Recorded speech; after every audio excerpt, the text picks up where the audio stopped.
En général, je commence mes journées en faisant le décompte. 1, 2, 3, 4. Combien de réveils cette nuit? Ce n'est pas une mauvaise nuit, c'est ma routine, ce sont toutes mes nuits, c'est ma vie.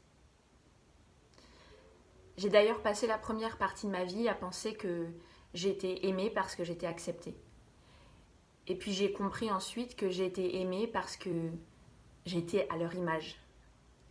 Mais qui étais-je moi? Est-ce que moi je m'acceptais? Est-ce que moi je m'aimais? À 17 ans, j'étais cette fille invisible qui se fondait dans la masse pour ne pas trop se faire remarquer, ne pas trop s'affirmer, ne pas trop exister. 17 ans marqués de troubles alimentaires et par ma première dépression, ma première tentative de suicide aussi. Il y a eu cette phrase, celle qu'on te balance dans la gueule comme une certitude et que j'entends encore aujourd'hui. Le suicide, c'est un choix. Non, ce n'est pas un choix. Je n'ai pas décidé de cumuler différentes pathologies, de dormir 4 heures, d'avoir un syndrome des jambes sans repos, une thyroïde qui part en cacahuète, un taux de fer et une glycémie qui font n'importe quoi, une tension qui chuite au ras des pâquerettes ou une colopathie fonctionnelle. Voilà, ma vie est régie par des choses et des problèmes de santé que je ne contrôle pas et que je n'ai pas choisi. Et je peux affirmer que je n'ai pas choisi la dépression ou d'avoir envie de mourir. De voir la mort comme l'unique possibilité, comme l'arrêt brutal, définitif et irrémédiable de cette souffrance que je n'ai pas demandé à connaître. En fait, je n'ai pas choisi grand-chose, comme on ne choisit pas sa famille, l'amour ou le non-amour, la violence qu'on reçoit.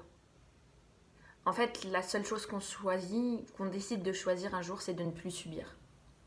Et c'est ce que j'ai choisi de faire. J'ai choisi de me concentrer encore sur les choses que je pouvais décider.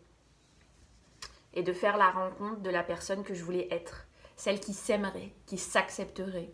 Une femme forte et indépendante. J'ai décidé de me focaliser sur ce que je pouvais encore prendre en main. Sur quoi je pouvais agir. Et ça a été le début de ma fameuse deuxième vie. J'ai ouvert les yeux premièrement sur qui j'étais. Une femme qui aime les femmes. J'ai réussi à fuir les violences conjugales. J'ai commencé un rééquilibrage alimentaire et du sport. J'ai perdu 20 kilos. Et je fais un métier que j'aime. Je remplis mes journées de ce qui m'épanouit. Le sport, la danse, le théâtre, le chant. Je suis une femme qui apprend à s'aimer et à se respecter. C'est pas toujours simple. J'essaie d'apprendre à m'affirmer, à écouter mes besoins et pas uniquement ceux des autres. Ma nouvelle vie a porté un nom. Elle s'appelle résilience. Certains soirs, le vide vient à nouveau me rendre visite, c'est vrai, et me rappelle que pour mon bien, j'ai dû mettre terme à certaines relations toxiques, même avec des membres de ma famille. À 25 ans, j'ai vécu ma deuxième dépression.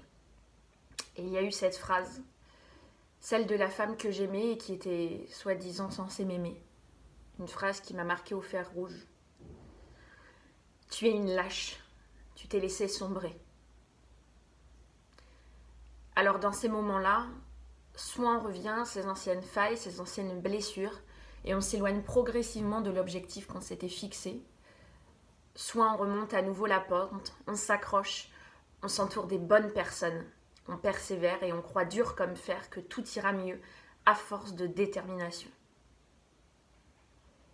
Il y a des choses qu'on ne choisit pas, certes, mais il y en a d'autres qu'on se doit de choisir.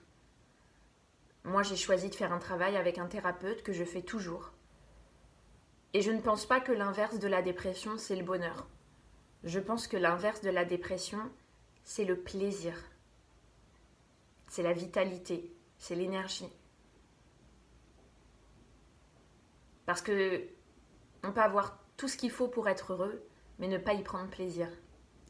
Moi, j'ai fait le choix de vivre intensément, passionnément, sensiblement et humainement. Certains diront sûrement trop, je répondrai juste moi.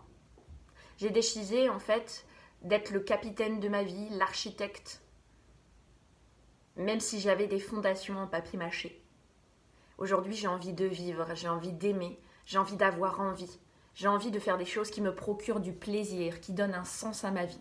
J'ai envie de sortir de ma zone de confort tous les jours, sans jamais oublier qui je suis et de où je suis partie.